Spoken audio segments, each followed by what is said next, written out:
11강 4번입니다. 자, 이 사람들이 재밌는 실험을 해요. 가정과는 좀 반대로 보자는 거니까 이제 얘가 이 실험의 목적인가 봐요. 이렇게 판단을 하는 거죠.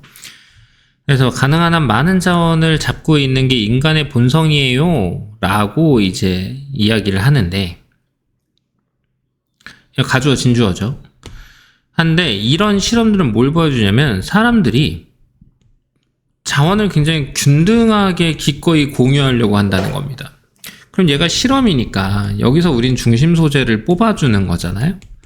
그럼 중심 소재는 뭐로 봐야 되냐? 자원을 이제 분배하는 거, 쉐어하는 거, 여기에 관련된 내용이 나오겠네 이런 생각을 하죠. 하지만이 나옵니다. 추가 진술이 나오기 시작을 하는 거예요. 더 많이 가진 사람들은 이 불평등, 지금 여기에 있는 게 얘가 이 불평등을 말하는 거죠. 이 불평등을 정당화하려는 경향이 있다는 거예요. 많이 가진 사람입니다. 조건이 추가가 된 거예요. 조건이 추가가 됐으니까 결과물도 좀 달라지는 게 정상이긴 하죠. 왜 여기에는 많은 사람들, 더 많이 가진 사람들에 대한 내용이 나온 건 아니거든요. 3번 문장부터는 이제 더 많이 가진 사람들에 대한 이야기가 나오면서 내용이 달라지기 시작한 거니까 우리는 그럼 얘를 주제 문장으로 봐야 되겠구나 라고 이제 봐야 된다는 거죠. 얘는 지금 여기에 통념도 없는 상태인데 얘 굳이 따지자 그러면 얘를 통념으로 봐야 되는 상황인데 이걸 알아차리기는 쉽지 않았을 거란 말이에요.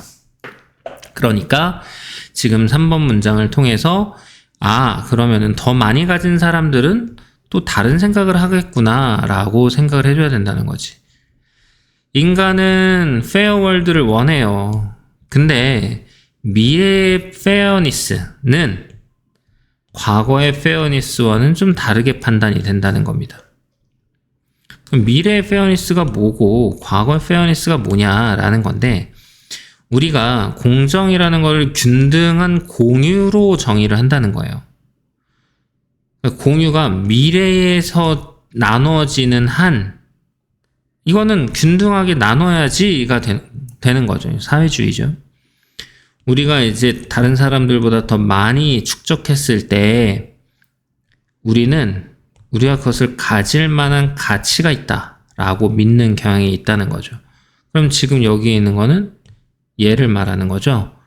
inequality를 justify 한다에 관련된 내용인 거예요.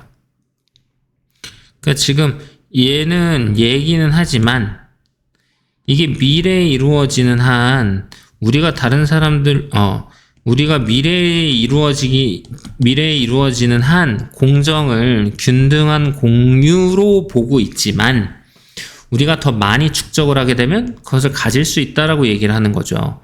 그러니까 5번 문장 같은 경우에선 여기 앞에 있는 내용은 얘를 말하는 걸 거고요. 얘는 얘를 말하는 거라는 거죠. 그럼 결과적으로 얘를 A 세트로 보고요. 얘를 B 세트로 봤을 때 얘가 A 세트가 되고 얘가 B 세트가 된다는 겁니다. 이렇게 나뉘어지고 있다는 거죠. 글이. 이해가 됐죠? 그러니까 이제 하고 싶은 말은 그래도 이 불평등 정당화하는 거잖아. 가질 수 있다라고 믿는 거잖아. 이렇게 된 거예요. 그냥 같은 말인 거죠, 사실. 그러니까 얘를 빈칸 문제로 넣었을 때 전혀 이상하지가 않아요가 되는 겁니다.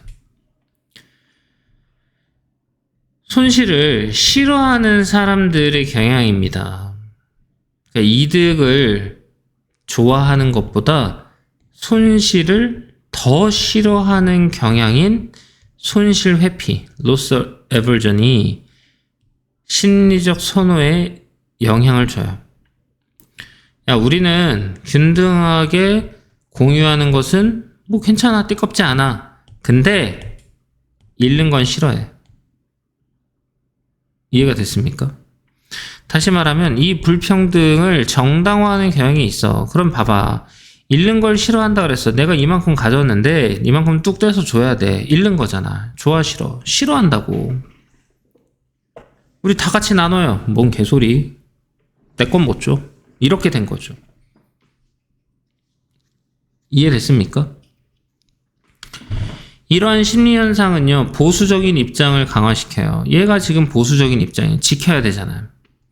그럼 사람들이 그 사람들을 공격자로 인지하게 된다는 거죠.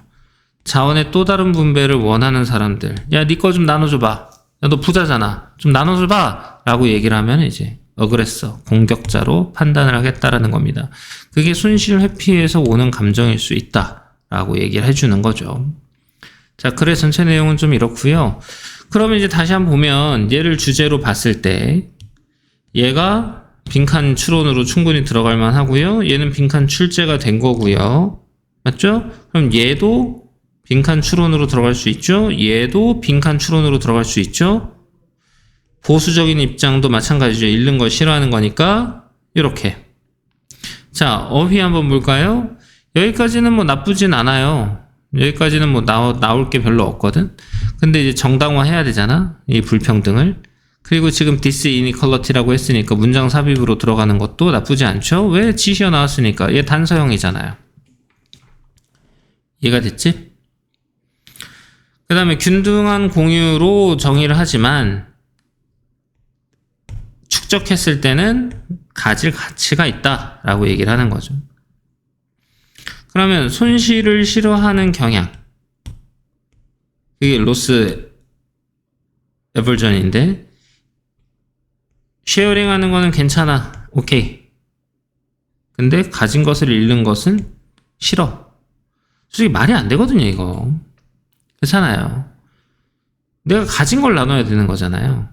그러니까 지금 여기서 우리가 알 수 있는 건 뭐냐면 A라는 현재 말고 앞으로 올 B, B에서의 잉여를 나누는 건 오케이라고 얘기하는 거예요. 나쁘진 않아.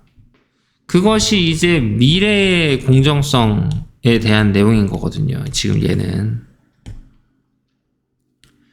그래서 내가 좀 덜 가지는 건 괜찮을 수 있어. 근데 내가 지금 가진 걸 줘야 된다 그러면 난 띠꺼운데? 이렇게 된 거예요. 그러니까 얘 같은 경우 서술형으로 나오는 것도 이상하지 않죠.